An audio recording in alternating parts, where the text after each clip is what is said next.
Hey everyone, it's Zeraldo here, and today I'm going to be doing a Dragonfable class guide on the Rogue class. Just doing the base classes. I'm having to use an alternate account, well not account, alternate character, because I don't have Rogue on my main. I'm going to be using the Necrotic Sword of Doom just to showcase this. I've got a Destiny weapon, but it is way too powerful for this level, and it kills stuff too quickly, so I can't show you all the cooldowns and that sort of thing. I'm going up against darkness enemies, so don't be too bothered about the damage. Just compare the damage you see to the other moves in this class. Here we go. Let's just take a look at the resistance of this thing. It's gonna heal it. We'll go with this. So the one thing about Rogue is that it does 2 hits instead of 1, I think. Yep, it does. So that means that if one of your hits miss, you still get a chance at doing damage, even if it is reduced. But you've got that basic premise that it is a 2-hit attack. As you can see, it's quite powerful.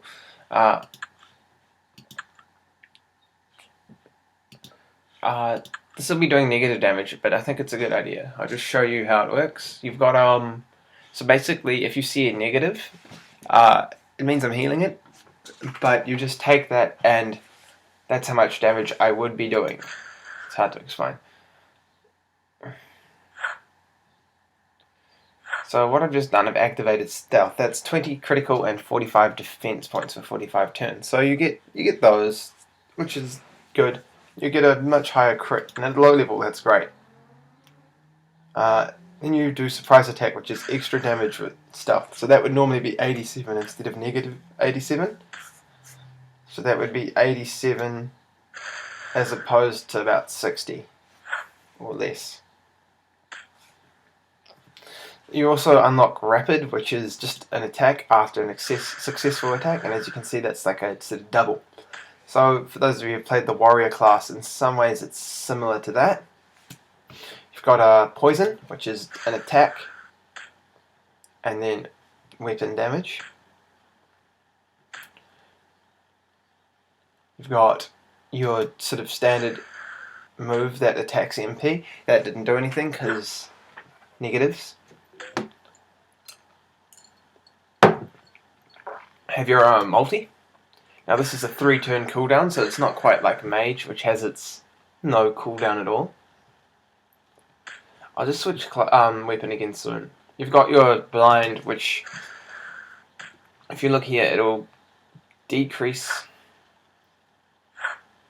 their chance to hit, so they can only actually hit 50% of the time, provided there are no other modifiers in play. Smoke's pretty good. It's 140 defense points. So they're going to have a much harder time hitting you. That said, they still can, so that's 140. Got a Pierce attack, which is just throw. Wait, no, I'll go for daze. It's a stun, which does no damage. And then a stun and a bit of a damage over time. Now, just ignore the heals. We'll finish them off now, and just to go on to the next enemies. There we go. I know this is an odd way to do it, but just bear with me, so we'll showcase this. You get a 25% chance of getting an extra potion. So we just got a free heal, essentially. It's got a small cooldown, but it only happens 1 in 4 times. Got one called Aimed, which is also an attack, and increases your chance to hit by 20% for a few turns. Tangle's just your attack, and they can't escape battle. Don't think I actually showed off Throw in the end. Throw is just an attack. I think it does a little extra damage too. Yeah, it does a bit of extra damage. And then to top it all off, you've got Final, which is a guaranteed crit and 25% extra damage.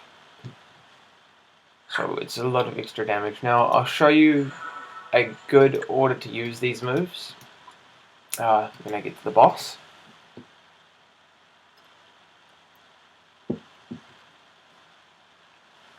There are some good moves. That should be enough health just to get me through.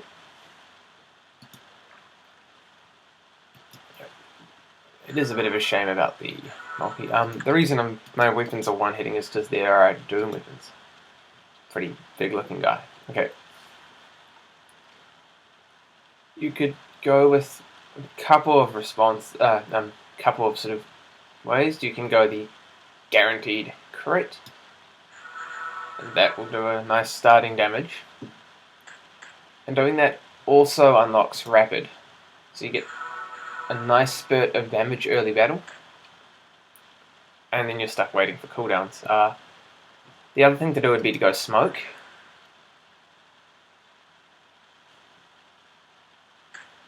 Which apparently you can still hit through. You can bolster all these stats with your equipment, so that would help at higher levels. And then you go stealth on top of that. There we go. And now you've got quite a hefty boost to the stats and your crit. And then you go surprise.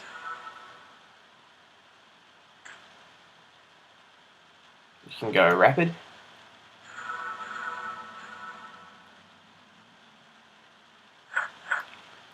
As you can see, your defense is quite high.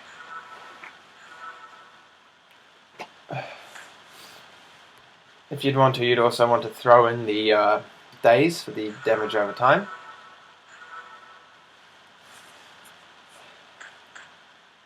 And then stack that damage over time with the poison. So as you can see, there's quite a lot of strategic uses for this class. And it's all about just getting your moves together to sort of work in a pattern. So it's all about balancing your damage output with damage over times and stuns, and also keeping your defense up. So this class is not for just coming in and absolutely destroying anything. It's strategic, it's fun, and it's themed. I like how they actually have dual daggers that work properly. They didn't quite have that back in the day, but they do now. So yeah, that's the rogue guide. Basically how to use it. You'll want to be getting your crit up and this up. You also want to be training dex, I believe, endurance, maybe a bit of strength, and wisdom, because you need wisdom. So that's the rogue guide. Next week will be warrior, and then after that we can get into some more real classes. Not that these aren't real classes, but just not base classes. Until then,